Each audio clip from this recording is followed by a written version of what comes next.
position in the league and would soon win a record-breaking 18th title. But now they were due to play Crystal Palace in the FA Cup semi-final and appeared on for a league and cup double. Palace had been promoted the previous season under the management of Steve Coppell and was spearheaded by their super strikers, the conveniently rhyming Bright and Wright. There were only two small problems for Palace. First, one of those super strikers, Ian Wright, was injured. And second, when they last met, Liverpool had won 9-0.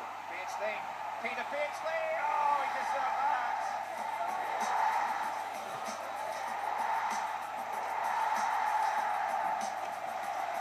Liverpool getting knocked out of the cup by Palace was about as likely as Mike Tyson being knocked out by a total no-hoper. He's knocked Mike Tyson down! The 6 or 7 months after the 9-0 thrashing, we were at Villa Park. We've got these elite gentleman players from Anfield, footballing royalty. And then we've got a group of misfits from South London. If I'd have been a pundit, I would turn around and said, you know what, it's got to be Liverpool for me. You know, I can't see them. Look at the ability to go through the team, come back to front. You know, they've got to win. Even the wildest optimist Palace fan, I hope to lose 3-0 and come out of it with some credibility. Not even in my wildest dreams could I see Palace winning. You didn't even think about Wembley. Palace were about to be slaughtered on the pitch, but off it, their proud fans were determined to make an impression. Proud fans like Steve. The idea just sprung into my head. I don't know why, I don't know how. I said, that's it, we're getting a balloon. Steve was keen to make a dramatic gesture to show what the club meant to him, so obviously he went out and spent an inordinate amount of money on balloons. I ended up getting 3,000. I had 1,500 red, 1,500 blue. It cost me near on a month's wages. We were just giving handfuls to everyone. You could hear them going up, people blowing them up. To this day, Steve's balloons are one of the defining images of the match for Palace fans. Balloons started coming towards the pitch, and it was mental. You know, I got goosebumps now, again, thinking of it, because it's such a big day for us. Steve had done it. He'd shown the world that Palace fans were the sort of blokes who weren't afraid to spend a month's wages on balloons. I'm proud of it. I still am to this day, even though I'm 43.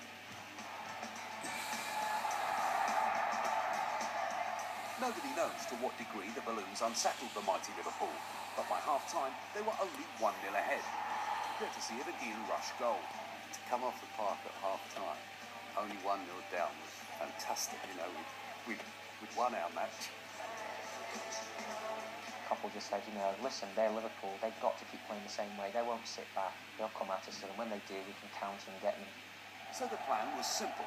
Don't panic, and definitely don't go on long, pointless, mazy runs that leave you out of position. And that means you, John Pemberton.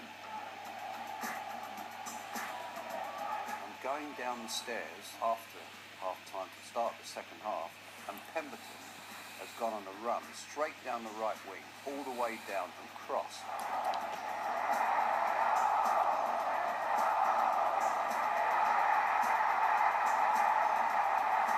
It was 1-0 before I got back to my seat, which is brilliant.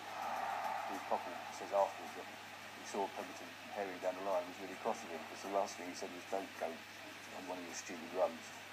And Pembo just went, well, what did he say? Go on a stupid run, was it? I can't, did he say don't or do?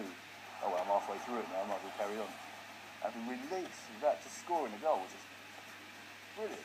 Palace had scored a brilliantly scrappy goal and were level, but it was about to get even better for the Palace faithful. Palace were on their way to Wembley, but with just 8 minutes left, Liverpool forced their way back into the game.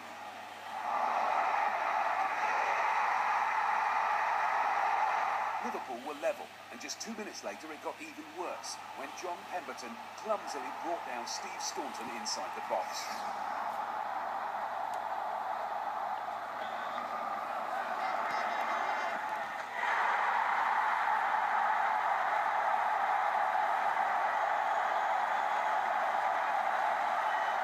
We went ahead and think, okay, they've had the lead once in the game, you know, they've had their fun, we'll take over from here.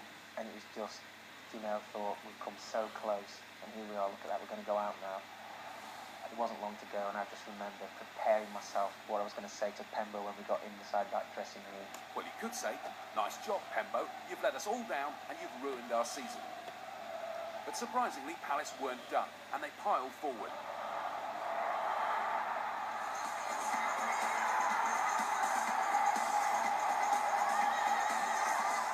You'd have to be in a situation like that to know what it's like to live that moment where, you know, the dream's still alive.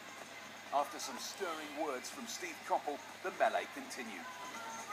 It was just the thing that Coppell was just saying to us, if you really want it now, it's yours. You know, go and take it. Their shot, look at them. You know, they aren't as fit as you lot. You lot are fit. Really go and do it. Take it. You might get one chance like this in your career. Then, 4 minutes into the second period of extra time, Palace won a corner. And sort of sitting there, you know, nails bitten down to the quick. You're sitting on your hands and then they scored.